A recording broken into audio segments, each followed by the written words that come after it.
Are we rappers though? You wrap gifts. I wrap my brain around the human condition. Hi friends! So we're here to film yet another What We Read because we read a lot. Naturally, that's why that works, and that's how this works. Alright, cool. I guess we're gonna just dive right in. We're gonna dive right in. This is a slightly spooky edition of What We Read for me because all of the books I read that I'm gonna talk about in this video are all books with like slightly spooky elements to them. Fair enough. It's pretty cool. The first book is a book that came out in early October. It's The Beautiful by Renee Ahdieh. A lot of people have talked about this one, and it has been marketed as the resurgence of vampires in YA fiction. The resurgence of vampires. It very is well. a book that has vampires in it. Do I think it's the resurgence of vampires in YA fiction? Not really.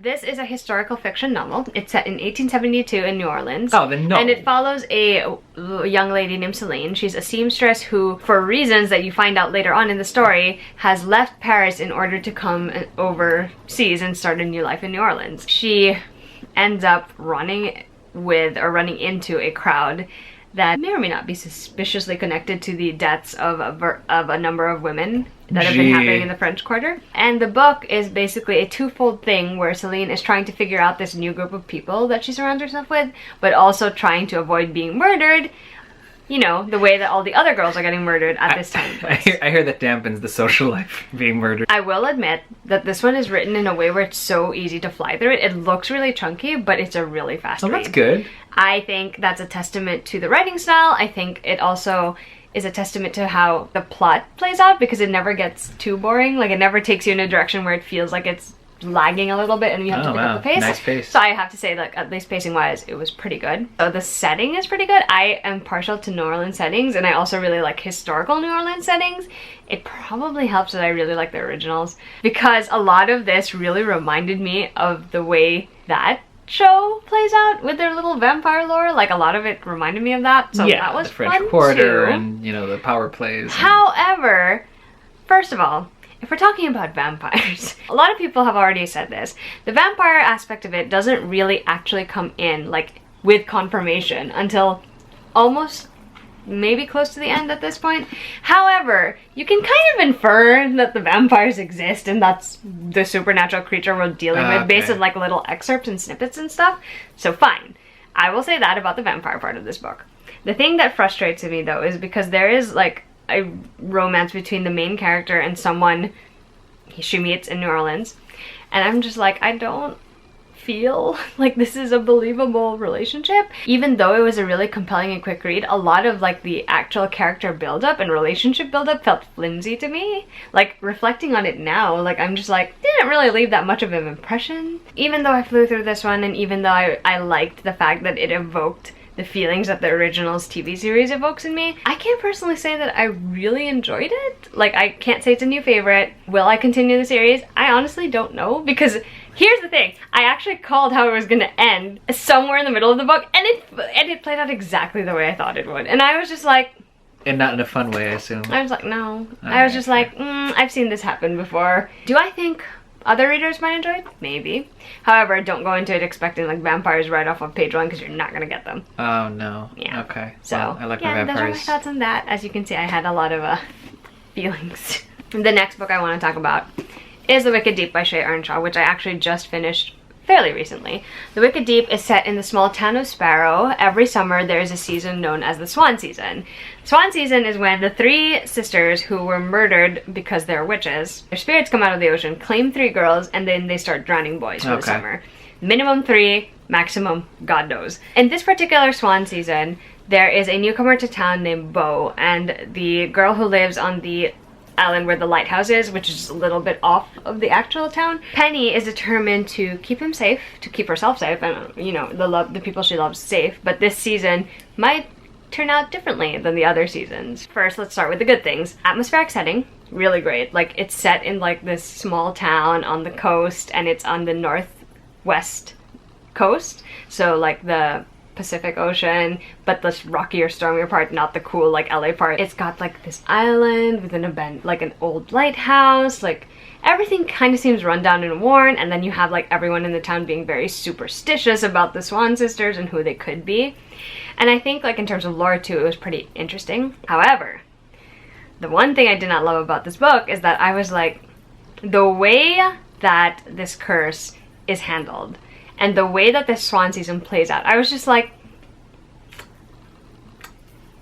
I can't even tell you why I feel that hesitance or why I feel kind of like meh about it, because it would be too specific and it would be a spoiler. Let's just say it uses one of the tropes that I apparently don't love as much. We're just gonna leave it at that. Fair. I think I went into this one expecting to really love it, and it was just fine. Like, it wasn't terrible either, but it was just fine. Okay. And the last book I'm going to talk about for this particular section is The Bone Houses by Emily Lloyd Jones. This book, I think, came out at the end of September.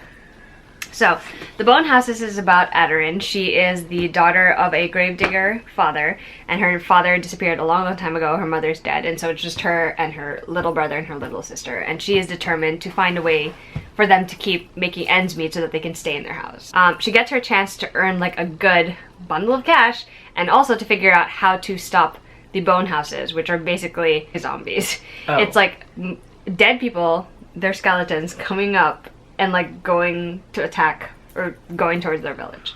So Okay. creepy as hell. Yeah, for sure. So she ends up being offered the chance to like accompany a map maker named Ellis, because he is trying to map the surrounding terrain, and he's like curious about the mines and like this particularly fabled land where the magic that allows the bone houses to be animated comes from.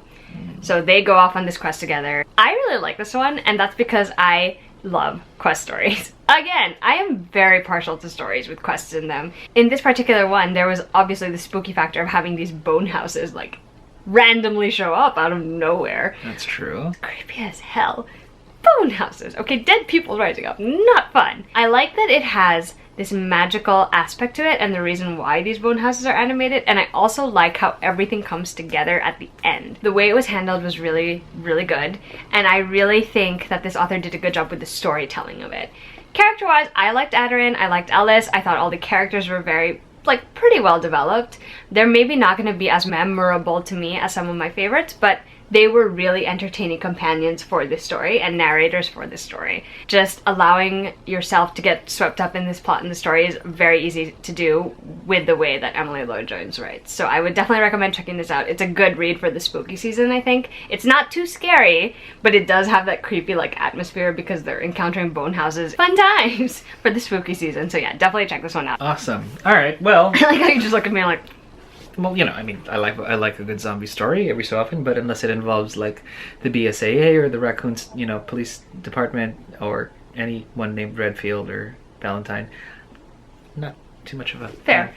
However, Lev Grossman, The Magicians, He read it! is finally done on, like, it's After finally 3 away years. after, God, it's terrible. And only because it, like, went on sale on Kindle, and I put it on my Kindle and I took it everywhere with me, so apparently I have an aversion to reading, like, to reading that involves my fingers and my hands. My reading woes aside, I honestly like TV characters better, because I want to say they're a little more animated, but that in no way doesn't make the book characters or their versions, you know, any less complex than they actually are. They still are. There's a complexity there. It's just these are the same people that I sort of got used to, you know, loving the series. So in the spirit of Elseworlds and alternate universes, I treat the book as the Elseworld, even though it came first. I treat them both. I mean, they're both kind of separate. But anyway, for those of you who don't know and who have not seen the TV series in any way, form, or fashion, The Magicians is kind of like what Game of Thrones is to The Lord of the Rings. I would say this book is to Narnia, only I was expecting this to be a little bit more shocking, and it's not. So it's not a shock. It's not a shock. I haven't read 2 and 3 yet, but the crazy crap that happens on the TV series that are Game of Thronesy levels, if you want to compare the innocence of The Lord of the Rings and how gritty and raw and graphic Game of Thrones is, that's how graphic the TV series is to, I want to say, the original sort of Narnia concept, where you've got like and you, where you have like a magical sort of land and, like, you know, people who become kings and queens of that land who are, you know, children of Earth, etc. That's not even the case in the book. It's definitely gritty and raw, but it's not as graphic and shock value-y as the TV series is so far. I enjoyed it. I want to read the rest of it, but I'm afraid that if I don't Kindle them, I'm just never going to pick them up because it's not worth the chafing on my hands and feet. I'm just such a priss. There's that. Guess who's tagging along with Fairy-a-thon randomly? Actually, he's ahead of us now. because I actually read The Wicked King already. For those of you who are new to Holly Black, I think her writing is fast-paced and really, really good. She weaves a good yarn, I would like to say. Is this my go-to? Absolutely not. I don't do these kinds of books ever in a million years. But I think her fairy lore is spot on. I have no objections to the kind of fairies that exist here because I really believe they are these terrible jerks that That's they my favorite actually thing are. about it. It's like, yeah, sure, this totally makes sense. I love a good story where you've got a girl, or anyone actually, who gets thrown out of their depth and manages to find somebody to wrest power. And in this book, it's about keeping that power that she's had. And after being so powerless her entire life in the world of fairy, now that she actually literally has all of the power that she could ever possibly want or need out the ears is what this power is coming out. How does she stay on top of the... I can't use it. How does she keep all of that power and at the same time be true to herself and Lord, even gasp, help us, follow her heart. If you like the whole will they, won't they, oh my god they did, are they really doing it, holy crap, and hate to love kind of trope, this is so for you. It's just Like her, like, so for you. I hear it's gourmet, hate to love. I hear it's the best kind that people would snap up, and the cruel prince in question is apparently the hottest thing since like sliced bread that was put in a toaster. Alrighty, which leaves me to the crowning moment of the crowning joy of what I had reread recently.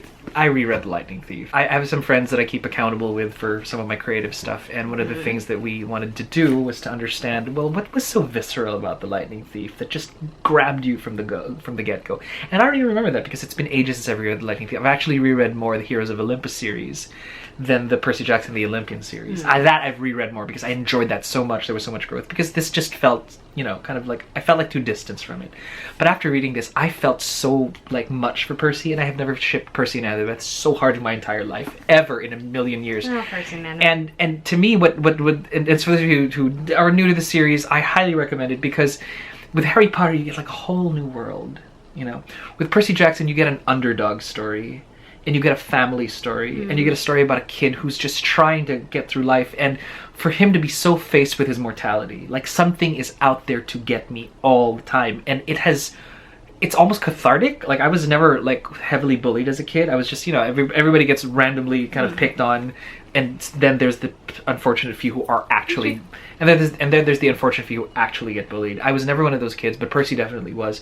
And for me to live in that kind of a hostile environment where any time, any day, one wrong move, there could be a target on you, so cathartic. And for Percy to actually have a mouth on him that I'm like, why couldn't I come back with like snappy comebacks like that? That is amazing. Of course, I also was not the son of a sea god, so didn't have that kind of firepower to back me up. And even if Percy didn't know that, he still kind of was sort of like, so he was always a hero, and I love that about him. So definitely recommend reading The Lightning Thief for those of you who've never seen or read. Bother to pick it up. The hype is actually real. I mean, I know Rick Riordan's name is kind of blown up, and it's Percy Jackson this, but the book is still absolute gold, and where Harry Potter is magic, Percy Jackson is heroes. And I absolutely love that. So, yeah, do read it. Back to my spooky theme. Yes. The Devouring Gray by Christine Lynn Herman, which I actually listened to an audiobook, even though I own this very pretty hardcover copy. The Devouring Gray is set in the small town of Four Paths, which is somewhere in upstate New York. In this small town, there are founder families, and founder families are the only families with magical abilities that can prevent the Gray from encroaching on the rest of the town because there's a monster that lives in the Gray. It centers around 3 of the members of the founder families. First, we have Violet Saunders, who didn't even know she was part of this founder family until she and her mom moved back into the small town, and then she discovers that her bloodline is actually very significant to the town. It's set in modern times? Yes, and uncovers why. And cool. Then we have Justin Hawthorne, who's basically part of the family that runs the town, really. His mom is the sheriff, and his family are pretty much lauded to be the ones to protect everyone from everything, except that Justin hasn't manifested any abilities. Oh. And so his destiny is turning out way different than he thought it would, even though he loves his hometown and would love to protect the people in it. And then there's a girl named Harper Carlisle, whose ceremony to evoke her powers went horribly wrong. She also ended up not having the destiny she thought had been laid out for her, basically. And all she wants now is revenge against the family or the person who basically ostracized her and didn't defend her after this, aka Justin. Their paths intertwine when the Gray starts to become an even bigger threat to the town. They're gonna uncover a couple of things that nobody else knew up until now. Secrets might come to light, family histories might, you know, come to everyone's attention. And ships may sail? Not particularly, actually. Ooh, that's a nice I mean, twist. there are ships in it, and there are people I would see as a ship, but nothing really happens. That's not what it's about? Yeah. Nice. It's actually a really compelling story. At the beginning, I will admit I was skeptical because it felt like a CW teen drama. It reminded me a little bit of the Vampire Diaries and some of like the campier things that have happened on I that miss show. the WB anyway. But it eventually like unfolds into this more interesting story with like this lore that I could not get enough of, because I was just interested in seeing like how all of this magic worked, how you evoked it, how the people responded to it, and what they made of it. And it's so fascinating. I think it helped also to listen to the audio, because the narrator that I was listening to, although I listened to her at double the speed, she did a good job of like making all of these characters and their stories and their experiences come to life in a way that felt like I was right there with them, which is really cool. And it also helps that this author herself has a way of writing that's so fluid, that goes so perfectly well with the genre that she's writing in, because it feels atmospheric. She's so good at describing the setting. She does a great job with these characters and bringing them to life and giving them each this individual struggle that they're dealing with, and how their relationships with each other affect that struggle in the end, and the choices they make in the face of those struggles. Fair. So it turns into this very interesting story where these teens are like banding together to try to figure out how to stop the Gray from taking over this town. It's so simple, very nice. but because of the color she lends it with the lore and the character work, I definitely think that this is one worth checking out. I was really impressed. Like, I was so surprised how much I liked it. This was a really good story. I'm glad I finally read it. This is also a great read for this particular month of the year. Definitely check it out. And the last two books that I'm going to mention in this video are both part of the same series, so we're just going to tackle them real quick. So I've been participating in the Diviners Read Along, which is hosted by Jane from It's Jane Lindsay, Madeline from Novel Inc., Mel from Mel to the Any, and Chelsea from Chelsea Darling Reads. So I talked about the Diviners in another video and mentioned how much I loved that book. Also love the next two books in the series. So we have Lair of Dreams and we have Before the Devil Breaks You. So the Diviners series begins with Evie O'Neill coming to New York City to stay with her uncle and finding herself involved in a mystery that is about a serial killer but also has a paranormal aspect to it. And Evie herself is actually a diviner, which means she has this ability, this special ability that becomes integral to the case's resolution. And so the first book ends with them resolving that case, but also the discovery that she's not the only diviner. The second book picks up where Evie is still in New York City. She's kind of on the outs with her uncle after something he did in the first book, but she at least has the support of her friends, and she's also now gaining fame as a diviner. She's earned a reputation for using her ability to do something. So I'm not going to tell you what it is again, but yeah, that's where we're at. That's where we're at in this book. And in this book, there's a sleeping sickness that is starting to take over New York City.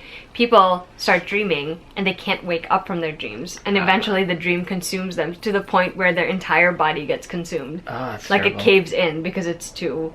It's basically like terrible. they're sucking everything out of the person. And so the diviners, the ones that exist, have to team up in the story to figure out what the hell is going on. And it introduces us to a couple of new characters, and it's still so good. The mystery aspect was great, the storytelling was great, the way that it opens up the world to really let us know more about the diviners and their history and how they came to be, also really good. And I would think that it would be really hard to juggle the multiple characters and multiple storylines, but Libba Bray does it so effortlessly, and I am so interested in all the characters that she writes about that I'm just like, you can jump to whoever you want and I'm gonna effing read it.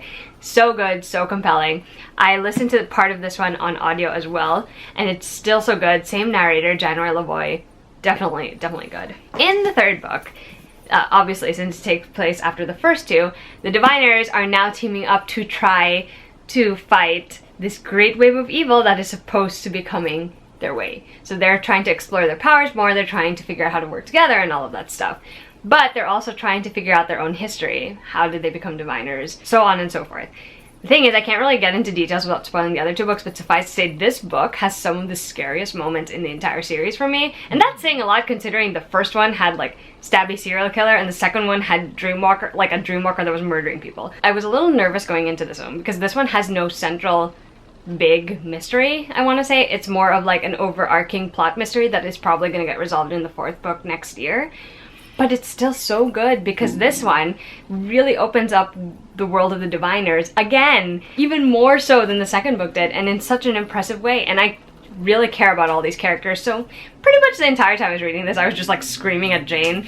I was just like, oh my god, I can't do it. Like half the time it was like, oh my god, please just get over yourselves and realize you have feelings for each other. And the other half of the time I was like, oh my god, I'm so terrified I can't listen to this because this is going to kill me.